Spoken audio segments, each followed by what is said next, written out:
And it's all based on that idea, hard money, central bank has control.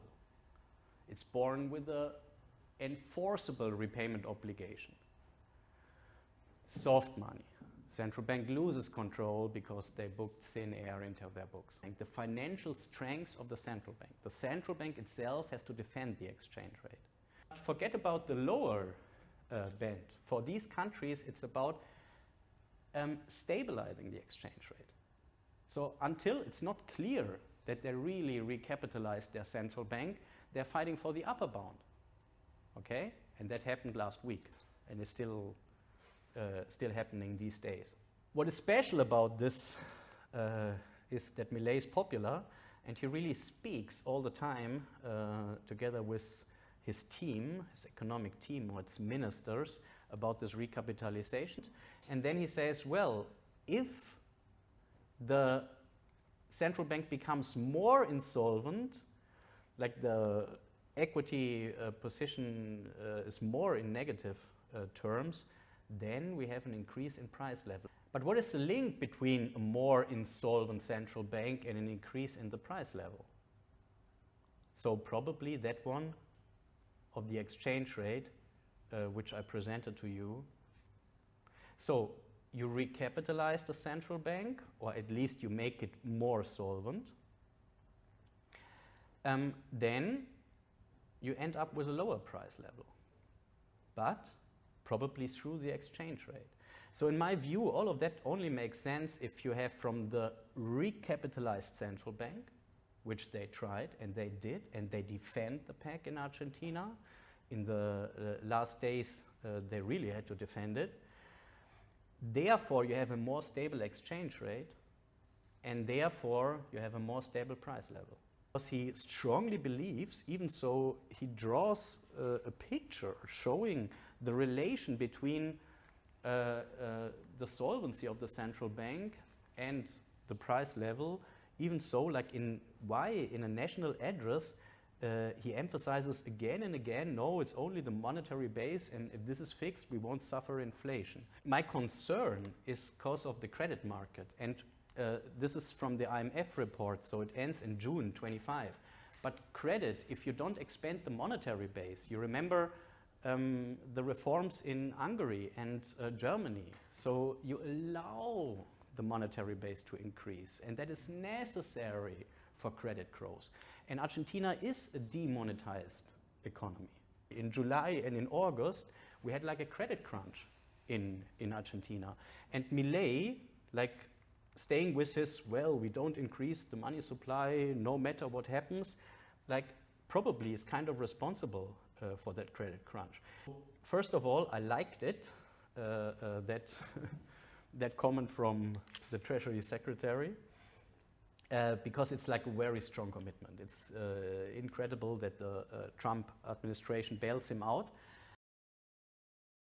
Before talking about the recapitalization of the Argentine Central Bank, which is right in the public eye, and that is something very new, I want to talk about the unnoticed recapitalizations, of the in economic history after the 4 big hyperinflations.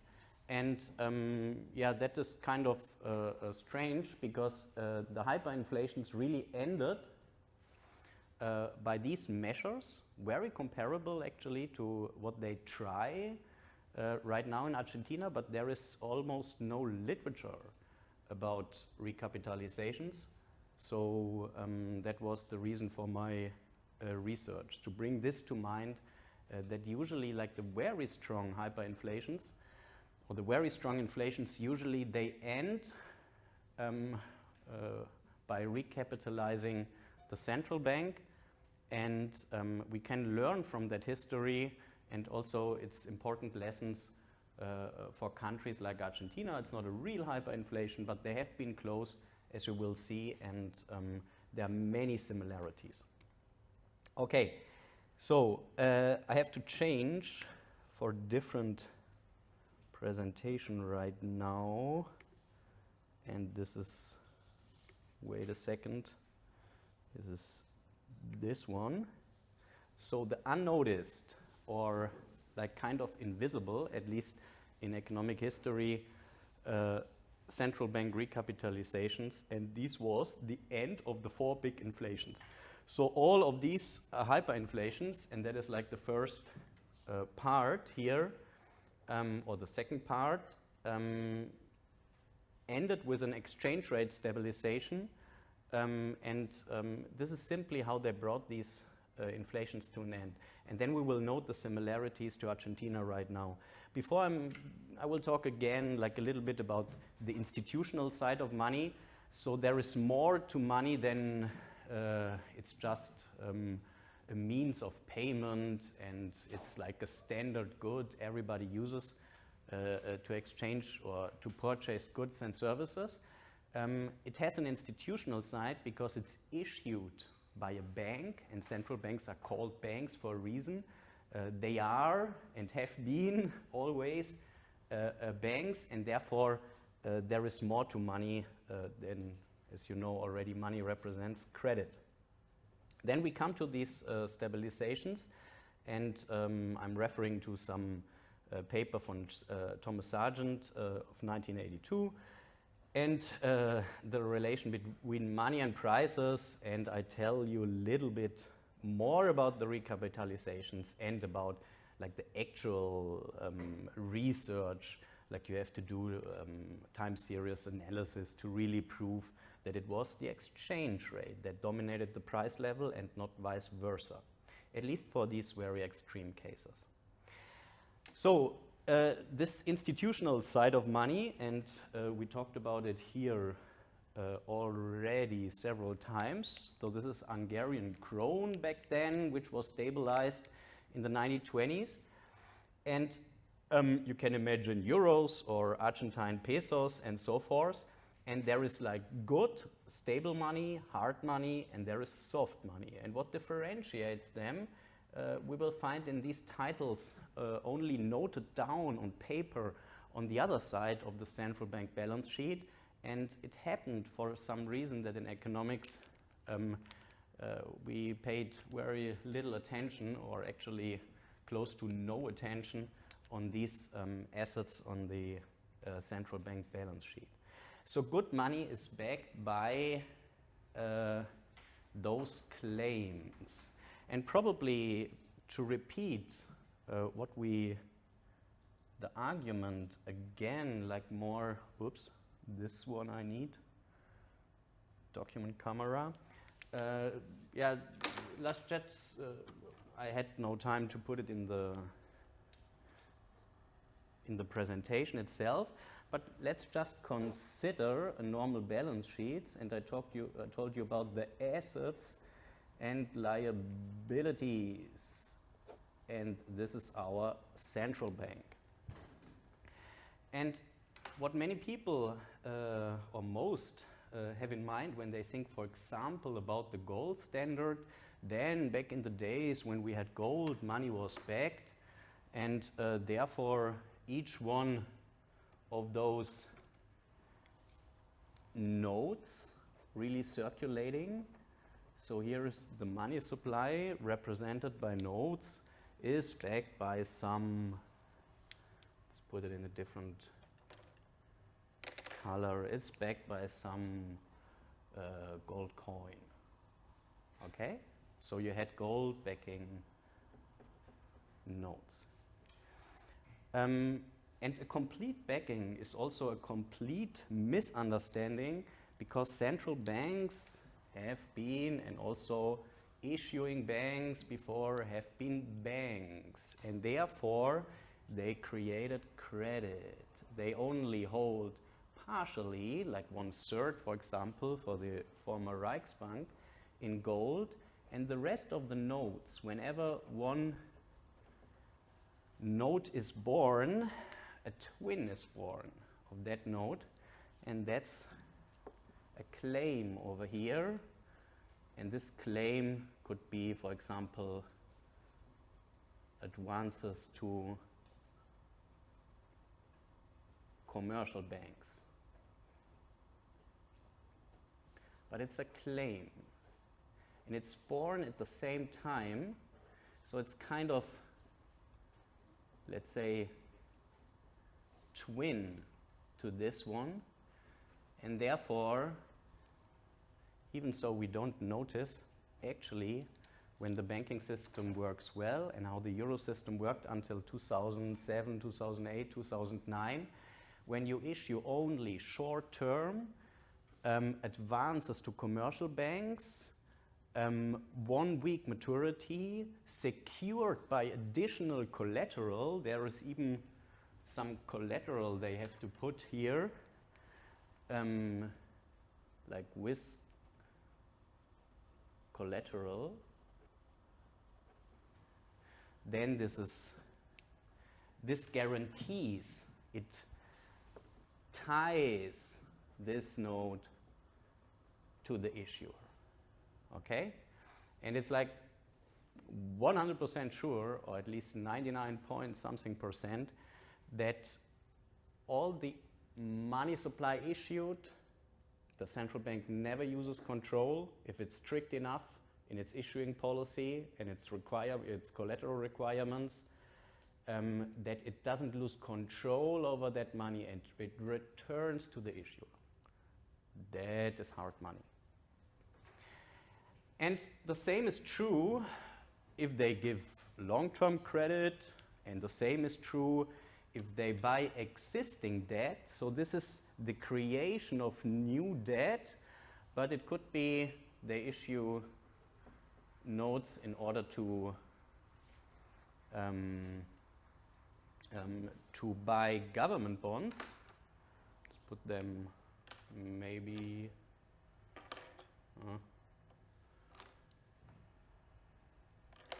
some color. So to buy government bonds, and that is also a twin, and it also has a maturity date, and therefore the central bank does not lose control. And whenever this bond comes due, or usually it's sold before it comes due, but whenever the central bank sells it, it can sterilize the money supply again. So we still have backed money, but bonds, government bonds, probably become like more risky. And if you have a different type of government bonds, like kind of worthless government bonds, because the government went bankrupt, then these notes, the central bank lost control, and this ties, it's not tied anymore, and therefore if this happens, these notes are matter of concern. And how they become a matter of concern? Well, people, so this is an image, I called that in the literature, or I named it for trust, okay?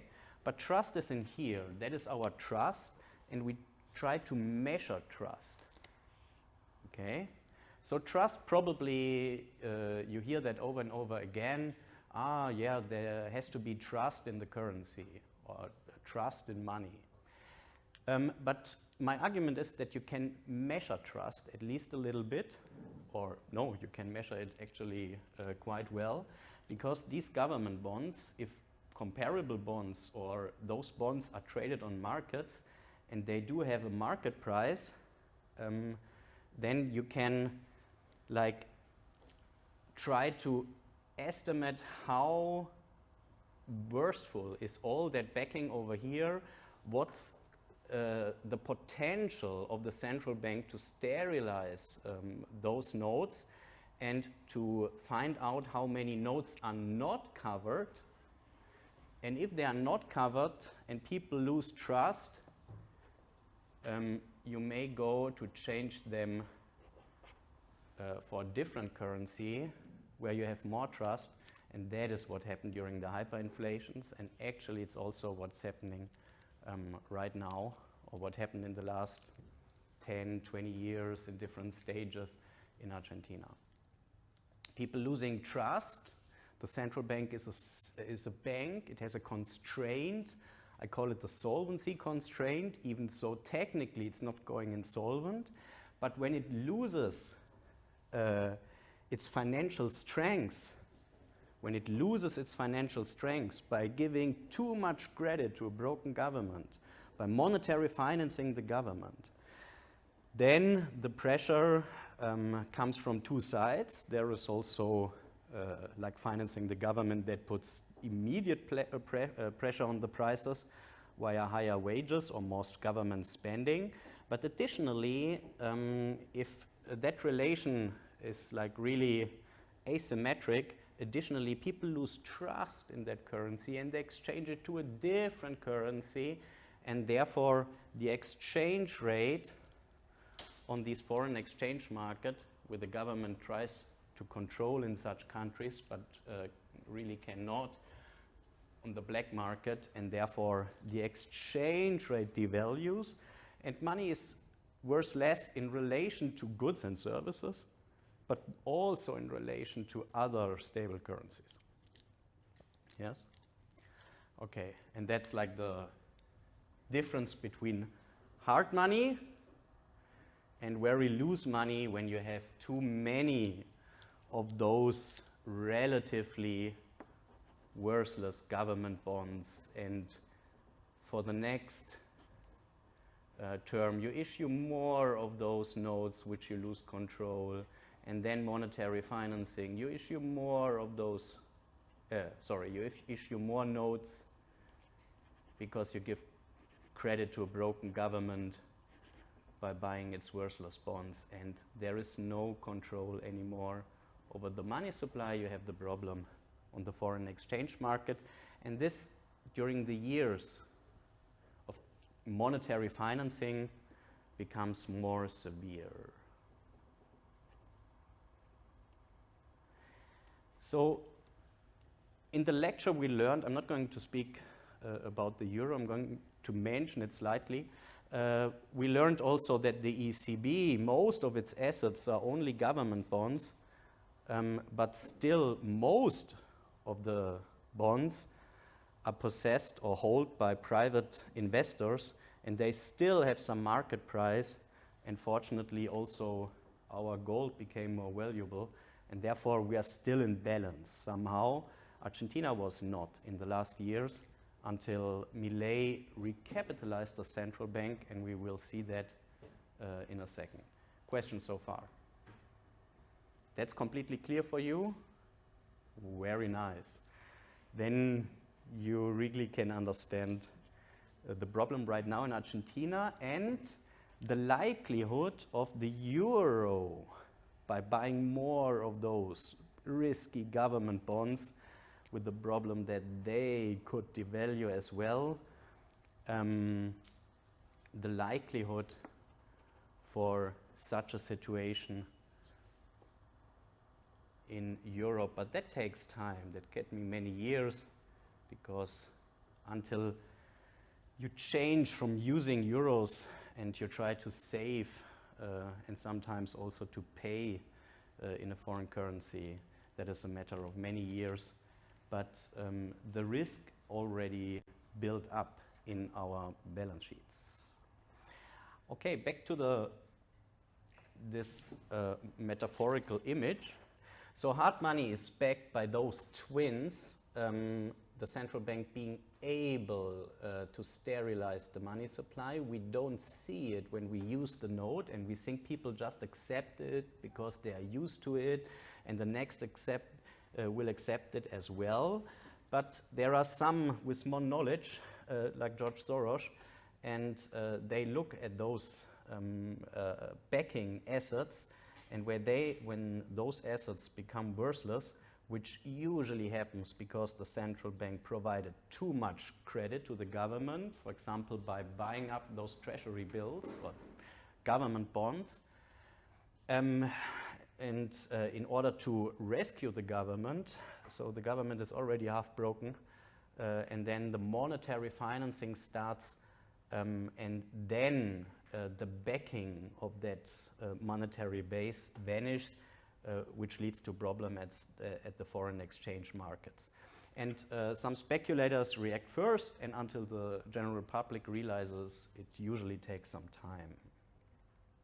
So what to do? So what they did in Hungary in the 1920s and what they're trying to do right now in Argentina is to substitute somehow these bad assets.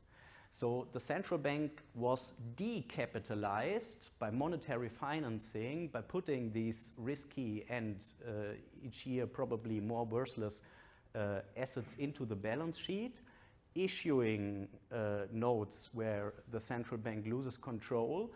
And when you try to recapitalize it, you don't receive simply like valuable assets in order to substitute. So what you have to do is to stop the bleeding, to stop the monetary financing we talked about. So the government has to balance its budget such that it doesn't need the central bank for future expenditure. But additionally, the bad assets you already accumulated, you have to put in some bad bank. Or you have to work on these treasury bills or government bonds such that they get more valuable. And all the fiscal reforms finally have the objective, at least you can argue for the real hyperinflations, had the objective to give more value to those government bonds. But additionally, Hungary also received some help, some assistance. What today is organized by the IMF, International Monetary Fund, back then was the League of Nations, which later became the United Nations. And so there was some assistance in order to receive international reserves. You can think about it, international reserves as gold, as an additional asset to stabilize the asset side of the balance sheet, but you receive it via some kind of a credit. So they had to issue on international markets bonds with the assistance, and in the case of Austria with the guarantee of the League of Nations, but it's credit anyway, and that's the same problem right now in Argentina. So what I want to emphasize, how did all these hyperinflations, also the German one in 1923, came to an end? Simply by stabilizing the exchange rate. And even so, there is close to no literature about it. If you check the reports from the League of Nations, then you simply will see that that is what they did, and they were 100% sure if we can stabilize the exchange rate, the hyperinflation comes to an end. Okay? Problem of the hyperinflation being people don't trust in the domestic money, they change it to a foreign currency. When your currency is pegged reliably to a stable foreign currency, in the case of Hungary, pound sterling, then there is no problem anymore, but the central bank has to be solvent enough to really defend the exchange rate. And the hyperinflation is over. That's it. If you can defend the exchange rate. If not, continues. And speculators will try. So you have to be sure about that. So the defendable exchange rate. So all hyperinflations ended by fixing the exchange rate. But how you can calculate, how you can guess what the exchange rate is defendable? It depends at the end at the sterilization power, at the solvency, let's say, of the central bank, the financial strength of the central bank. The central bank itself has to defend the exchange rate. And therefore, like in a very easy manner, let's put it over here, on the very left, or focus on the lower one over here, on the very left you have central bank money. And central bank money, as we have learned, is money in circulation. That can cause pressure on foreign exchange markets, could be exchanged against dollars, central bank has to react, and it's the equivalent, like the current accounts, like the electronic equivalent, or back then the bookkeeping equivalent to currency in circulation, which is the central bank money at the central bank's account. But that is the money supply. And that is what can make pressure on foreign exchange markets. Okay?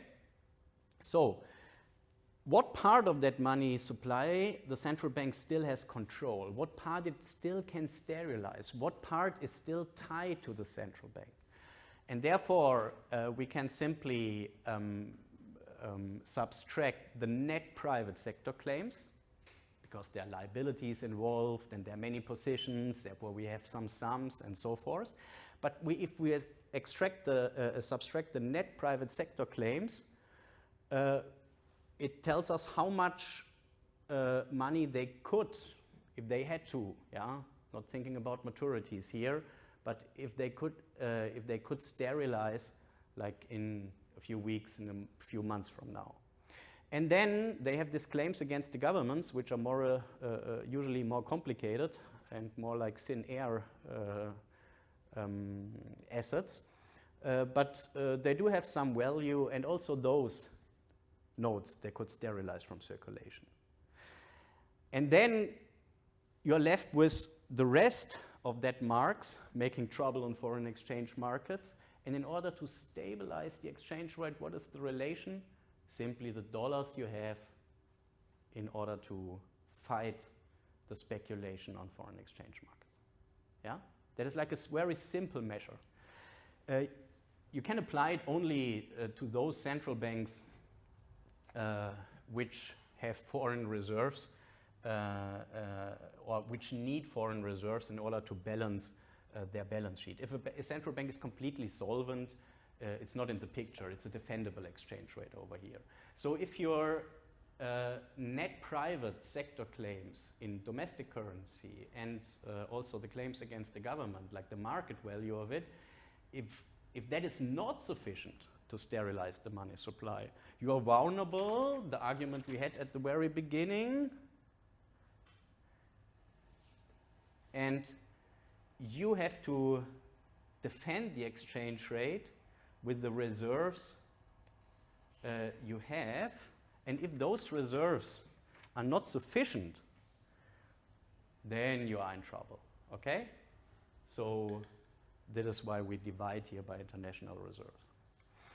And that time series, yeah, you can, like I indexed here the inflation rate and the price level, but these time series, you can look for the relations between those time series, and then you can make you can make like analysis, time series or co-integration analysis, how they behave, are they, is there a linear relationship, or in easy words, is there a correlation, and what is causing what? You can guess at least if the relation is stronger, and therefore it comes back to for these hyperinflations we have the exchange rate dominated the price level and not the other way around. So look here for Germany, when we stabilized the exchange rate, as I told you, like the green line over here, the money supply strongly increased, and the blue line representing the solvency exchange rate, like the solvency of the central bank in that formula where you can really measure the exchange rate they can defend, and that is very close to the exchange rate they did defend, not surprisingly, and the price level reacts in this case with a very, very strong inflation, more or less 1-to-1 to the stabilized exchange rate. And all of that, I'm not going to bother you. As I told you, if you have data, you can analyze the linear relationships or the relationships between those time series. Okay, questions so far. Now we are prepared for Argentina. And it's all based on that idea, hard money, Central bank has control. It's born with an enforceable repayment obligation. Soft money. Central bank loses control because they booked thin air into their books. Mostly because monetary financing a broken government. And it seems like the money supply which dominated, no. It was the insolvency of the central bank which happened in the back, and it was kind of, I called here unnoticed or invisible. And it's really amazing that there is no, almost no literature. So on the paper I will put, I try to to cite everybody who wrote something similar, and there's very, very few examples, and it's not even mostly not about the recapitalizations themselves, yeah, more like currency or speculative attacks and so forth, but real recapitalizations we usually don't have any literature, and that is what I try to provide. So now here, that is why Argentina is so important. It's now happening in the public eyes. Everybody can see this, this hidden recapitalization. Because Milei himself and his economic team, they talked about it. And first I give you some impression about Argentina, which is an amazing country. And I really love Argentina, and I lived there. That's why I love it so much. But it has one problem, which was inflation. So here's the year-on-year inflation rate. And if you see, they have been above 50%, which already is a lot, during actually most of the time in that time span. I started in January 15 for most of numbers I'm going to present you, because that is when in December a new presidency, Mauricio Macri, came to power. And he's like from the right, middle right, conservative party, representing somebody who really wanted to end inflation. And then a left-wing government for many years, led by Alberto Fernandez, like he followed Cristina, which was before Macri. I left her out, and then comes Milei, and we focus on Milei. And if you look at the numbers, actually, Milei, during Milei's term, we had the worst inflation during the last decades. And that is because you cannot stop a train, yeah, like that. If you're not able to stabilize it, the exchange rate, as it was done in Germany or Hungary, by defending immediately the exchange rate. So in Argentina it worked somehow differently, and he was not able at the very beginning to stop the hyperinflation, and that is why, or the very strong, close to hyperinflation period, and that is why under his term most of the very harsh inflation happened at first. But what he did is he stopped the bleeding of the central bank. He stopped monetary financing even in the first months, and that was really incredible over here. Like, he balanced the budget, at least the primary balance. So primary balance is government budget before interest. So not taking the interest rate payment into account, we had an incredible, strong increasing primary balance immediately after Milei came to power. Like, this is what this videos which they show you him speaking about to get rid of many ministries, afuera, afuera, afuera, or this is him, talking aggressively about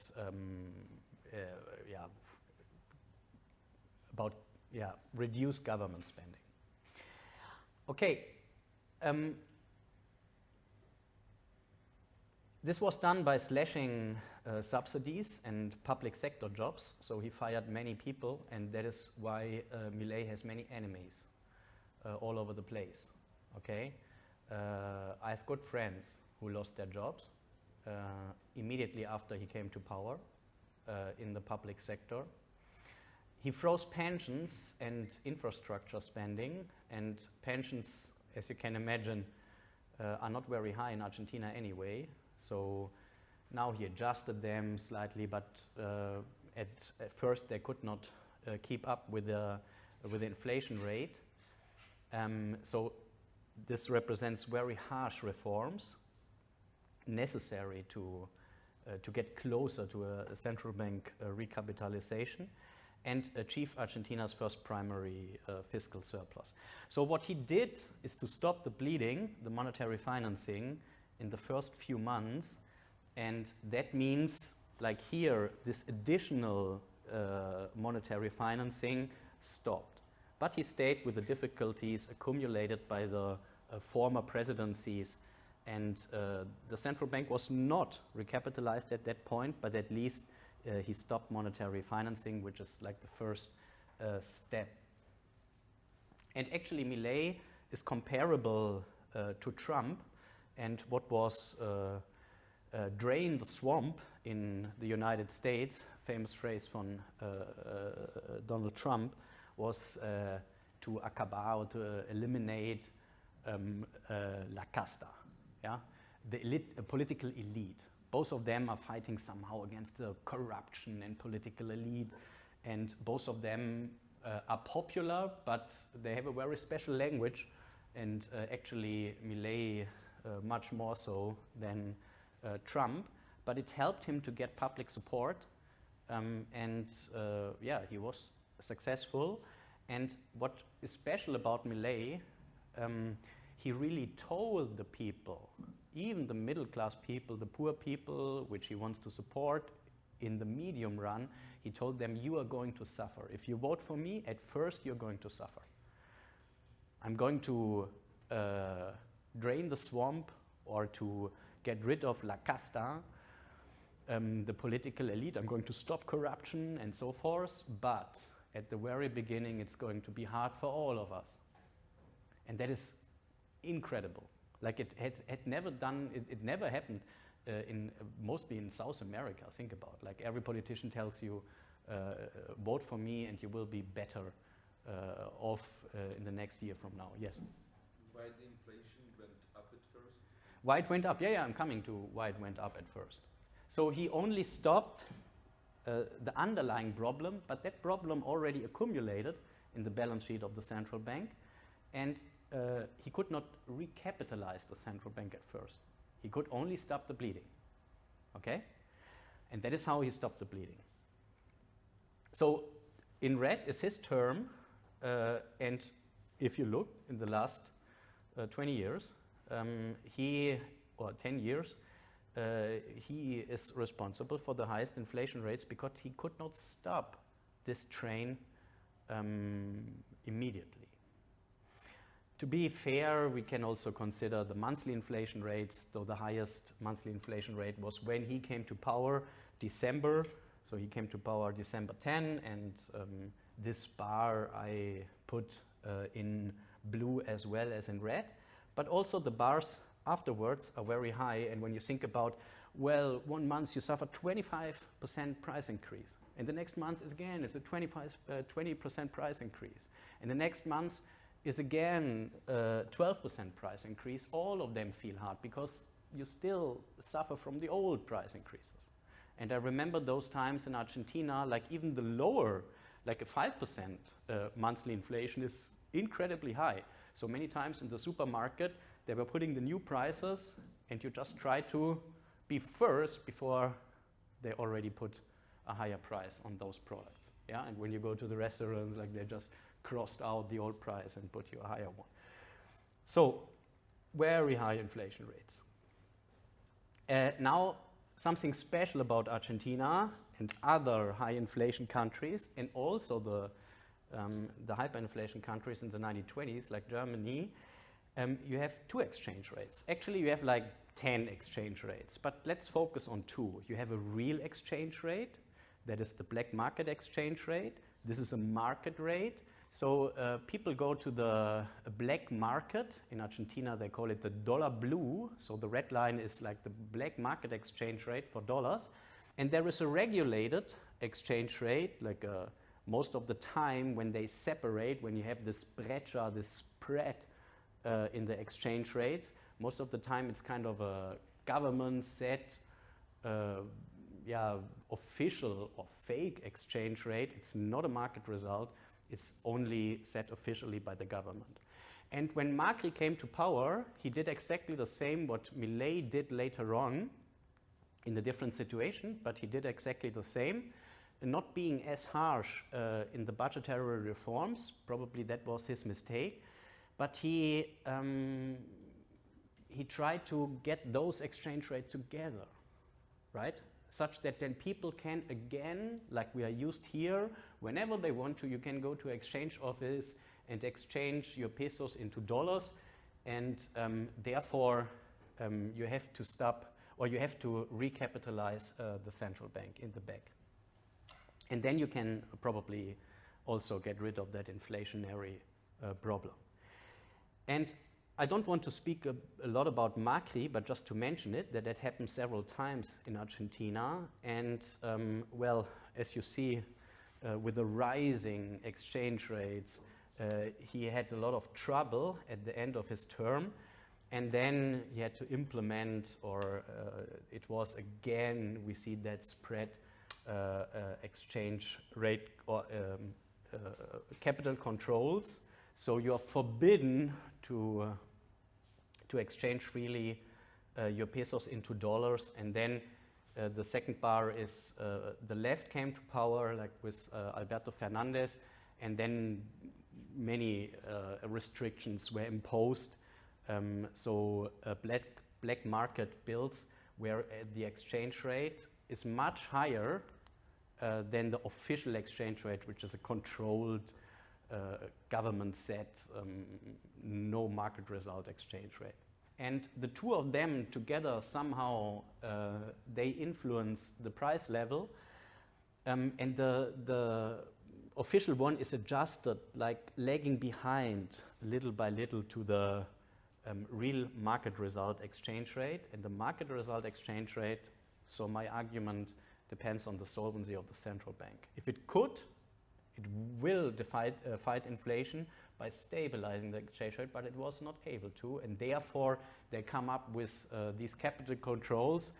If everybody changes as they want to, pesos into dollars, central bank cannot react because it's not solvent enough to defend such an exchange rate, and therefore you put the restrictions in order to keep like the fake, formal exchange rate, the government set exchange rate, and trying to fight inflation in such a manner.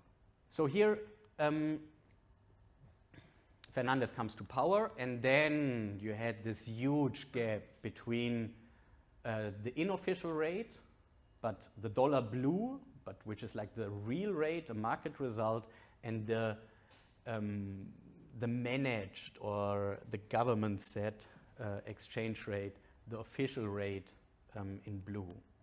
And here Milei comes to power, and he did exactly what Macri did back then, but in another dimension. He devalued. So he devalued the peso, then already officially noting around 400 to 800 in a single day, in order to get closer to the market result rate, and that is the second step to recapitalize the central bank.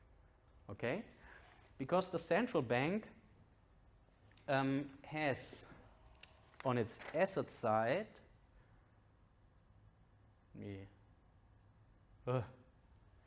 so simply put, assets, liabilities, and simply put, you have international reserves, and you have this usually worthless government, bonds or securities, and here you have the money supply, which I'm going to specify later on. So the more you devalue, this one keeps its value, but it increases in the peso value. Okay? So this is in dollars. It's just dollars you have, or American government bonds. And if you devalue this position is affected, but not that one. So if you think about our formula, which I introduced before, that is the first step, and it's also what Germany did slightly before recapitalizing the central bank, to devalue as much as necessary. It's just like the first step to come back to a market result and to get rid of all this capital controls, which for many reasons I cannot explain all of them here, but it's very bad. It's like your controlled markets don't work. You need free markets, and you need free market prices, and the exchange rate is a very important price. If every import has to be allowed by the authorities, all these companies are in trouble. Yeah, you can only import if and so forth, because you need dollars to buy foreign goods or machinery, and therefore it's like a mess. You have to get rid of that, and the first step is to devalue, which Milei did. But then the two exchange rates come together, and what he did here, together with the IMF program, is to use a crawling peg to stabilize the peso against the dollar, not like it was done in Hungary or Germany and so forth, like to one fixed price, but in some band. But actually it's the same, yeah? It's just slightly different. It's stabilizing the exchange rate. It can fluctuate freely in that band, but forget about the lower band. For these countries, it's about stabilizing the exchange rate. So until it's not clear that they really recapitalized their central bank, they're fighting for the upper bound. Okay? And that happened last week, and is still happening these days. So, introduction of a crawling peg with the peso-dollar exchange rate in a widening band, and it's widening. It's not like a harsh stabilization. Inflation is over. No, we allow like 1% increase a month for the exchange rate. But 1% a month is quite something, right? So that's 13% or close to 13% a year. Yearly depreciation of the peso is allowed. And then you can lift all these capital controls, which cause a lot of problems. They're really a troublemaker for the functioning of the economy, because it's controlled prices, and prices for the allocation of goods, imports, exports, and so forth have to move freely. Okay, what is special about this is that Milei is popular, and he really speaks all the time together with his team, his economic team, or its ministers, about these recapitalizations, and some of those, here for example, an interview on some podcast, on a YouTube podcast, has more than 500,000 views, and that never happened, and it's because of his popularity. And in the podcast, he's drawing some graph over here, and on the y-axis you see prices, and on the x-axis you see patrimonio netto, yeah, y-axis price level, and patrimonio netto, like the equity of the central bank. You remember that the central bank over here at the asset side had some position called equity. Let me go back to this slide. And equity, and equity is special because equity is the difference between what you have, assets, and what you owe. The difference being main account equation equity. And this is the first time I see something like this, even in economic literature, by Milei, to put together equity in negative terms, so negative equity to the price level. And to the left, you're more solvent, the central bank is more solvent because he put negative equity. And to the right, the central bank is more insolvent. And then he says, well, if the central bank becomes more insolvent, like the equity position is more in negative terms, then we have an increase in price level. Hence, as the central bank becomes more insolvent, the price level that liquidizes the central bank is higher. And he doesn't put the money supply over here. No, he speaks about the balance sheet of the central bank. So the usual relation, which I try to convince other economists that it's not true for hyperinflation. The usual relation between money and prices is not used here, but a relation between like the result of the central bank's balance sheet, equity, assets minus liabilities, in negative terms to the price level. But what is the link between a more insolvent central bank and an increase in the price level?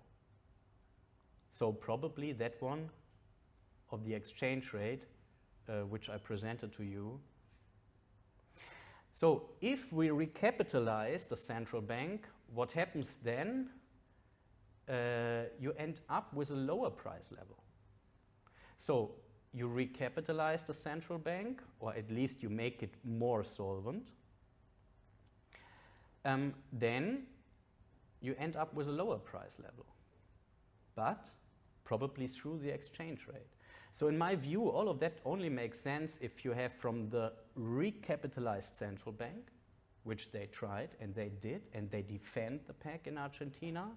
In the last days, they really had to defend it. Therefore, you have a more stable exchange rate, and therefore, you have a more stable price level. Inflation had many reasons and so forth. And also, if you cut government spending, obviously inflation comes down. Right. But it does not add up directly to the equity, to the balance sheet, or to the result of the balance sheet of the central bank. If you want to bring the solvency of the central bank into the picture, you have to argue over the exchange rate, over a stabilized exchange rate, how all hyperinflation came to an end, and also like a very high inflation in Argentina probably is brought under control. And the central bank defended the dollar exchange rate. And it was difficult in the last days, so we had this peg lifting most capital controls. People can now, with a very few restrictions left, change their pesos into dollars. And many of them did, and when the exchange rates, which are close together right now, the black market rate and the official rate, because it's a free fluctuating rate, and they partied in that interview, el dólar fluctúa, yeah, it's again traded. If you do that, many people buy. If they don't trust in the stability of that peg, and one of his ministers called Toto Caputo, but Toto it's a nickname. He said, "Comprar cambión, yeah, we are sure we will be able to defend. Don't worry, buy as much as you want to." And many of them did, and in the last days it became critical for Argentina. And here is again Caputo saying, well, we're going to spend like the last dollar. We have enough reserves. We got some reserves from the International Monetary Fund, and we have enough dollars. Don't worry, we are going to defend the exchange rate. And therefore, no panic needed. But there was a matter for concern here. It's not only about the upcoming elections in October. There was a lot of concern because broadly, or put simply, what Argentina did is to recapitalize the central bank by getting out from the assets some worthless or questionable papers, government bonds or claims against the government, and giving the central bank dollars instead, which the government received via this IMF credit, IMF program, okay? Bad paper in for the government, it buys bad paper with dollars, but these dollars from the IMF, it's also credit. They have to be paid back in some time from now. That is the most important part of the recapitalization. But Argentina has to service its debt. Also, the government has to service its debt. So if you burden the government and thereby recapitalize the central bank, you burden, the burden stays with the government. But the government had to pay dollars in, there is, like, it has to pay some of their, oh my goodness, their bonds in January next year already, in a few months from now. So if the government goes bankrupt, you are done anyway, okay? And that is why, not only the elections, that is why here we had this speculation against the peso, but probably also it was markets not believing in that whole program that the government easily can pay back its debt in January and summer 26, yeah, when some tranches had to be serviced in dollars, government bonds. Okay, and then in the news you could see like the depleting international reserves from the central bank. Okay, now Milei, like, giving a national address, and he speaks like he's an economist, and that's good, but also probably it could be complicated because he strongly believes, even so he draws a picture showing the relation between the solvency of the central bank and the price level. Even so, like in a national address, he emphasizes again and again, no, it's only the monetary base, and if this is fixed, we won't suffer inflation. With the monetary base fixed, the price level does not vary. It must be said again and again, the only causal relationship that exists from the quantity of money to the price level. There is no causal relationship between the exchange rate and the price level. It is the quantity of money that determines the price level. If we keep it constant, inflation will only be a bad memory of the past. So my concern is because of the credit market, and this is from the IMF report, so it ends in June 25. But credit, if you don't expand the monetary base, you remember the reforms in Hungary and Germany, so you allow the monetary base to increase, and that is necessary for credit growth. And Argentina is a demonetized economy. Yeah, there is actually very little monetary circulation because the peso originally was not really accepted and was changed many times to dollars. But in order to get to a growing economy back to with a stable currency, you have to allow the money supply to increase. Okay? Generally. It's difficult, obviously, that change, but you have to allow it. And the IMF notes, and that is from June, that there is problems and in the money supply growth, which at first worked very well. And in July and in August, we had like a credit crunch in Argentina. And Milei, like staying with his, well, we don't increase the money supply no matter what happens, like probably is kind of responsible for that credit crunch. Like he really restricted, it's slightly more difficult, but he said like, si la tasa de interés sube, me importa un carajo, porque si digamos, si aumenta la cantidad de dinero, vas a buscar el tipo de cambio, sabes que, like he's feared of increasing the money supply, and that is probably too much, okay? I cannot tell you about the whole situation. It was during a special, here is it for the ones checking the slides afterwards. Here's the complete what happened. There were some securities on the liability side of the central bank, which created a lot of liquidity, and Milei, being scared about that liquidity coming to the market, he said his Minister of Finance to sterilize them again by issuing comparable government bonds, short-term government bonds.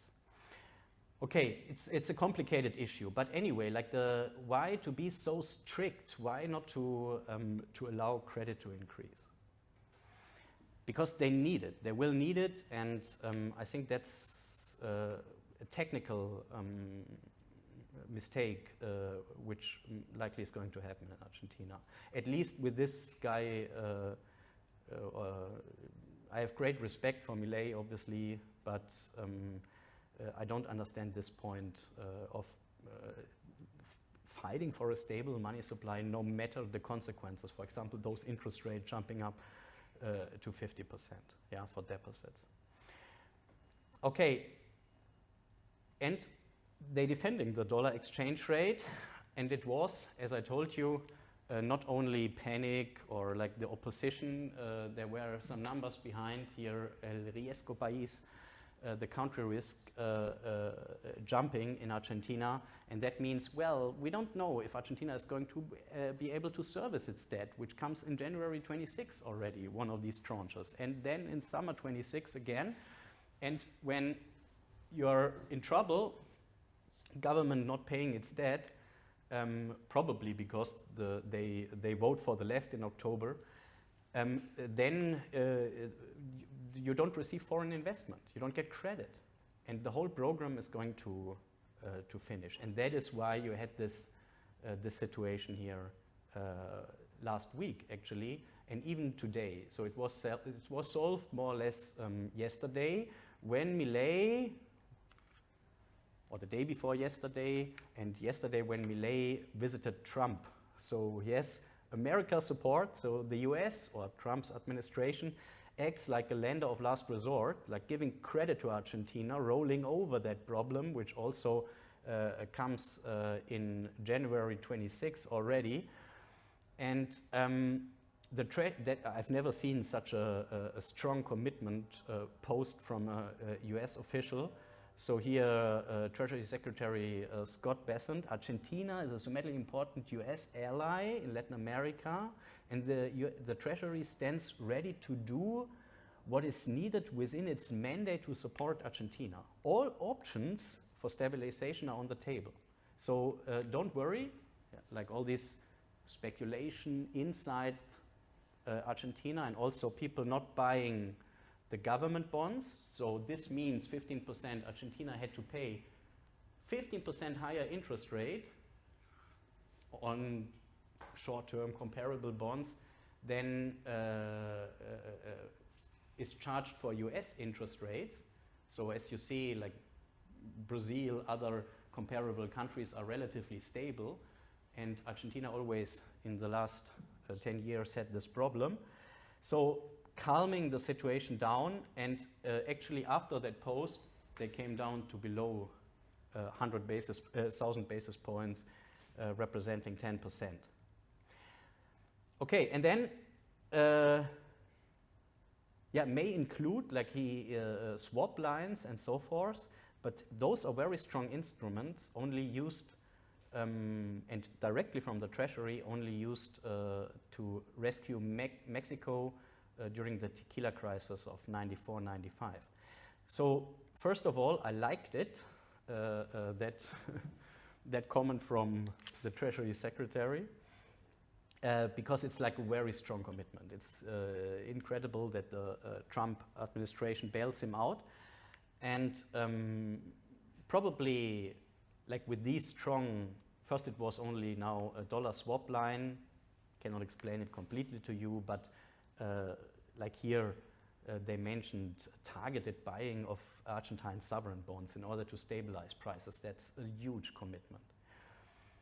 And probably they do it for reasons. Argentina holds a lot of critical resources, mostly gas, energy, and they only need the technology, the fracking technology, probably keeping out China and from the US, and probably they had some agreements about a stronger political alignment with the IMF and the UN. So Argentina representing the Western world, representing something very similar, which the US administration represents, Trump, freedom of speech and so forth, and representing also that this boundary to the BRICS or to China.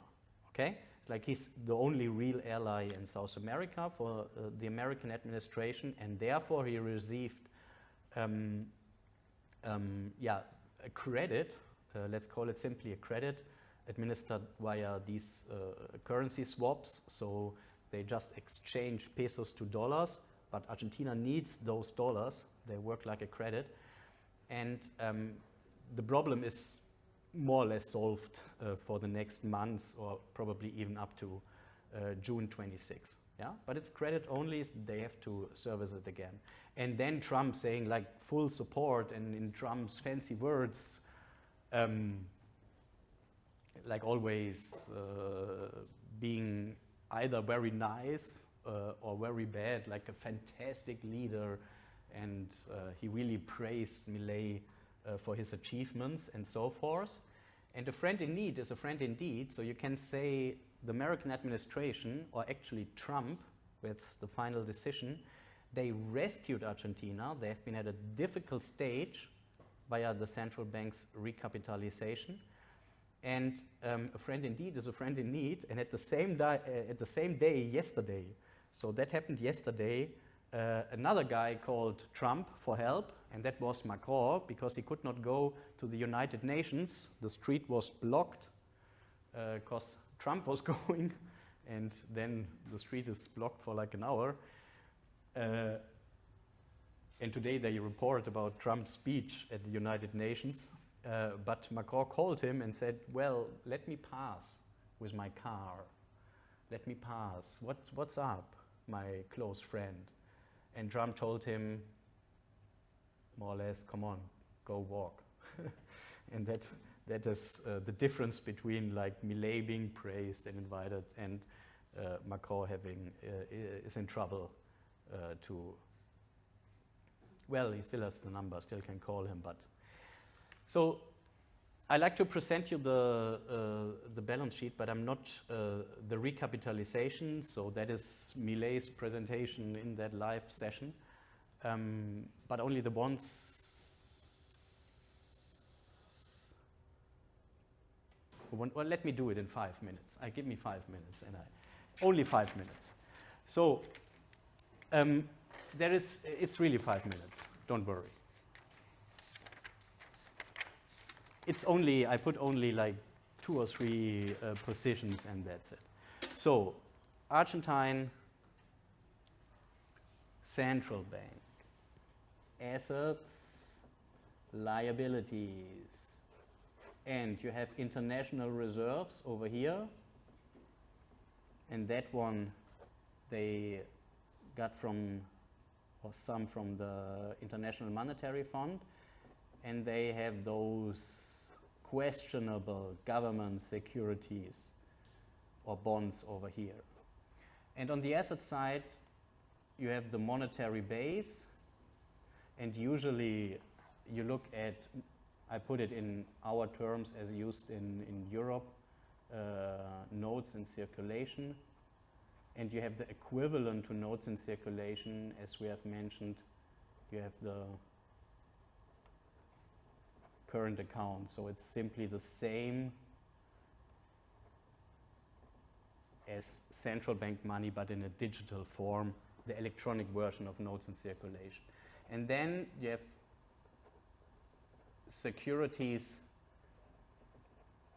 issued by the central bank, and that was by the central bank, and that was one of those positions I talked about before, and then you have equity. Assets minus liabilities makes equity. And what Argentina did, mostly in April, slightly before, but as they had no credit, was more difficult. They increased international reserves by, and at the same time, decreasing government securities. And that is because the government itself, the government gives international reserves and takes back or buys those questionable government bonds, claims against the Argentine government, which are very questionable. You have seen the country risk. Okay, the spread, like you pay, the bonds are not worth a lot, because if you pay 15% more interest for Argentine bonds than for comparable US bonds, you can see that those government bonds or securities are very questionable. And what is that position? What the hell is that position? So monetary base, obviously we know it, but why securities issued by the central bank? What could be the reason for issuing debt? The central bank issues debt. And we had it was comparable to the deposit account in Europe, if you remember well.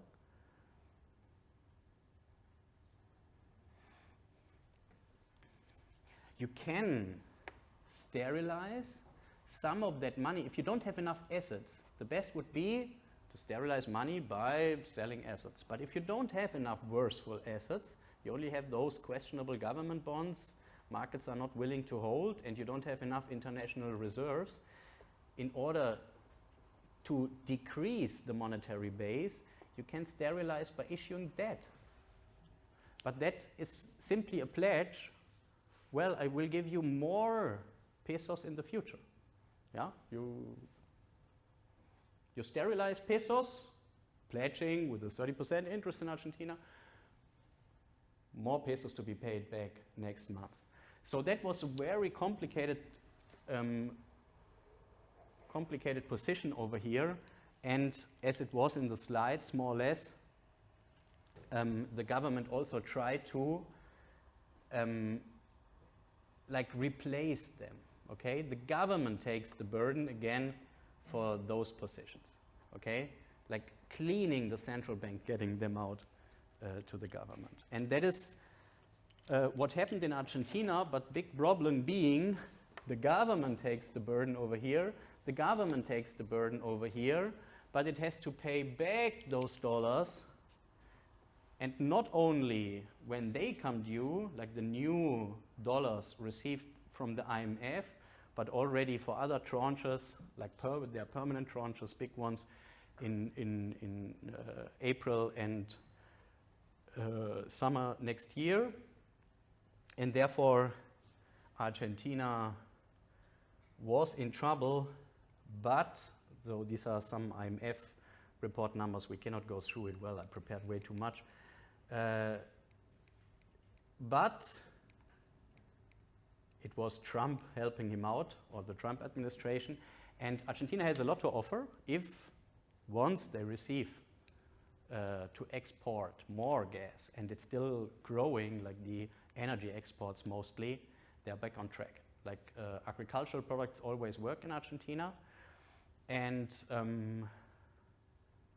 also they have other things to offer, but most importantly, lithium and energy, mostly gas. If that is established with American assistance, they can make it.